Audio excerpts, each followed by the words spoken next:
Yes, the Archivest, y'all, exclusively interviewing Mr. Adam H. What's up?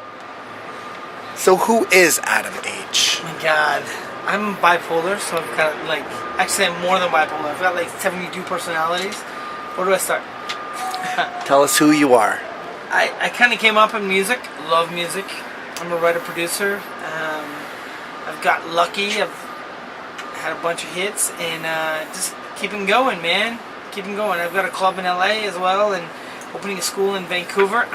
I'm in my home in Vancouver. Happy to be home because I'm not here much. And yeah, it's me. And Nuts. Tell us about your production career. Where do I start?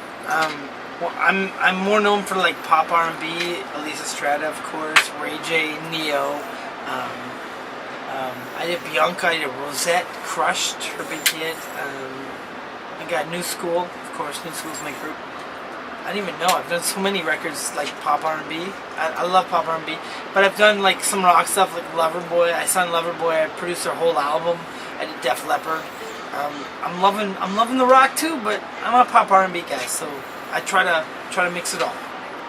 And the founder of Rockstar Music Corporation. Yes. What has this been like for you and the highlights so far? Well, I mean, I've been, as an artist, I was on BMG and Warner Brothers and Polygram and Universal, and I just thought that I knew what I wanted out of a label, so I decided to start my own label.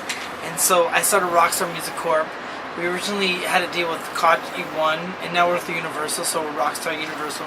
And I don't know, I don't sign a ton of acts. We're an imprint, but we're very exclusive. We could sign 1,000 acts, but we don't.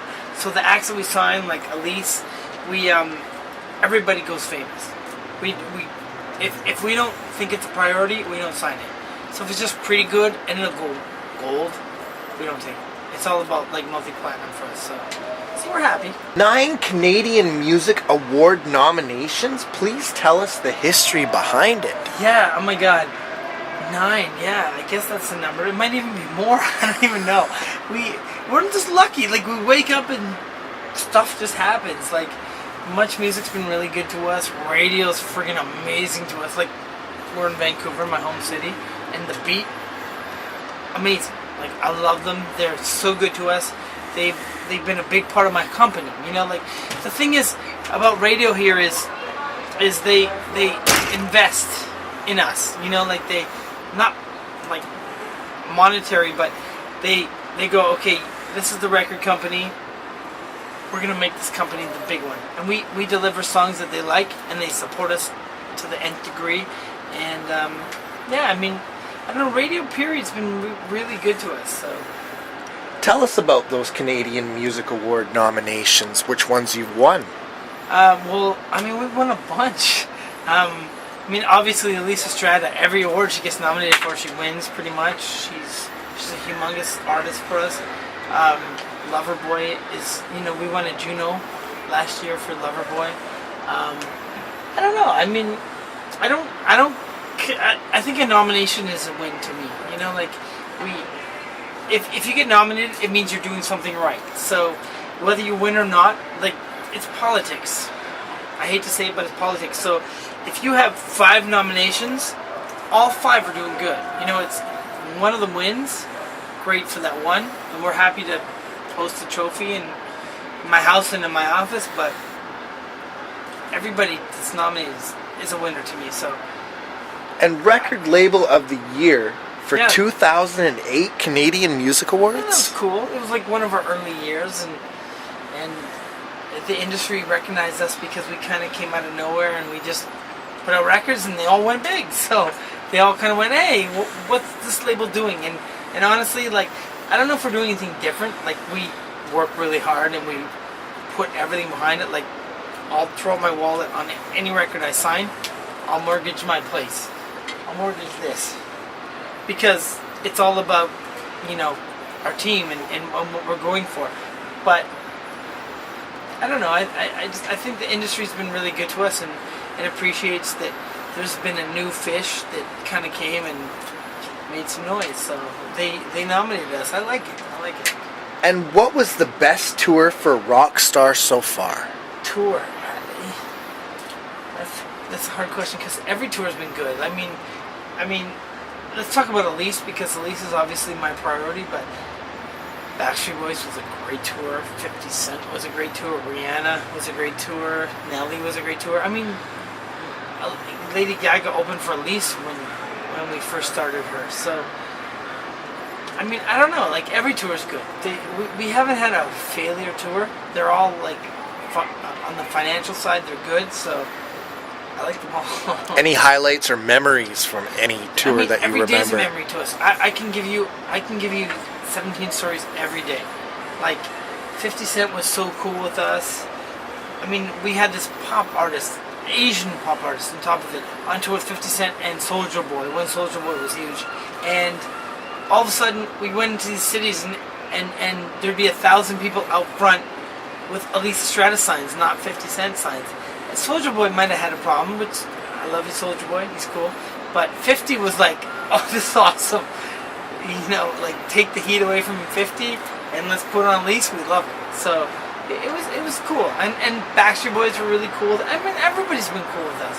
You know, when you get to that upper echelon, the people that are making it, it's not about like, oh, you're getting more attention than me. It's more about, hey, you're doing it, I'm doing it, we're doing it differently, but we're all doing it. So let's share it. So I think that we've just been happy to be a part of the sharing thing. So. And working with George Clinton, Def Leppard, and the Manhattans, tell us more. Oh my God, George Clinton, I spent a lot of time with George. He's the godfather of funk, so, I mean, he taught me so much. He taught me that what I learned doesn't make sense, and what he'll teach me doesn't even make more sense, but he taught me everything. Like, I remember, my best story about George is he was never happy with a snare sound. I would try to give him like 1,000 snare sounds a day, he didn't like any. And then one day, Stevie Washington, who wrote a lot of hits with Prince, was my producer at the time, shot a glue gun against a wall, and George was like, there's a snare. So we microphoned a wall, and George shot the glue gun, or Stevie shot the glue gun, and George was like, there's a snare. And so we used that sample on hundreds of songs. And so, I mean, I like George. He doesn't make sense. He doesn't have to make sense, and he's cool, and he's so, like, generous and so nice. My first solo record, he was on Warner Brothers, Paisley Park, Prince's label at the time, and they didn't want him to be on my record because I didn't have the $100,000 per song to feature him. So he said, tell your legal department to word it however they want, I'm on your record. So he gave me every song for free. So I love George. I mean, I love him. He put me on the map, and he's been really cool with me, so I love him. And Def Leppard and the Manhattans? Oh my God, Def Leppard, awesome. Well, I produced Loverboy, and Loverboy is like one of the biggest bands in Canadian history, and I signed them. And when I signed them, everybody's like, are you crazy? What are you signing Loverboy for? And then they went on to win the Juno and sold a lot of records, and we had a lot of hits, and they're just amazing guys. And Mike Reno, the lead singer, brought me Loverboy, or brought me Def Leppard, and he's like, do you mind if Def Leppard does a song with us? And I'm like, by all means, let's do it. So I ended up, doing a song with Def Leppard, and my team worked really hard with them, and they were so cool, and they call us with the British accents in the studio, and we're like, oh my God, I grew up listening to these guys. I can't believe they're asking for me. Tell the receptionist to put it over the PA system again, because it's Phil Collins calling me. So like, hello, is Adam H there? And I'm just like, Def Leppard. So it was cool, man. I love them. I mean, I'm very blessed to be even associated with them. So. And your solo career in the hip-hop business, being signed to a major. Tell us about this. Oh my God, I've been signed to a lot of majors. I started in the business really young. My first group was called Energy. Nobody remembers, and I don't blame you because it sucked. But anyways, me, Juliana Franco, he did En Vogue and all that. We were in a group together. He's a great guy. I haven't seen him in years, but he's very talented. And we started this group, and we all got signed, but differently. So I ended up moving to New York, and then I ended up signing to BMG, and then I did my first record. It tanked. It was horrible. I mean, the record was alright, but the sales were horrible. So, and as you know, in the major label world. If you don't sell, you're gone. So I got dropped quick, and then I did another record, and it went #1. And BMG was like, well, what do we do now? This guy had perseverance, like we were talking about, like you have perseverance.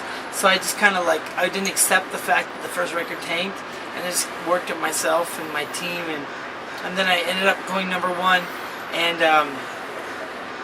3 weeks later I went gold and ended up selling multi-platinum and touring with the Spice Girls and all these big artists at the time, and I was a kid, so it was surreal.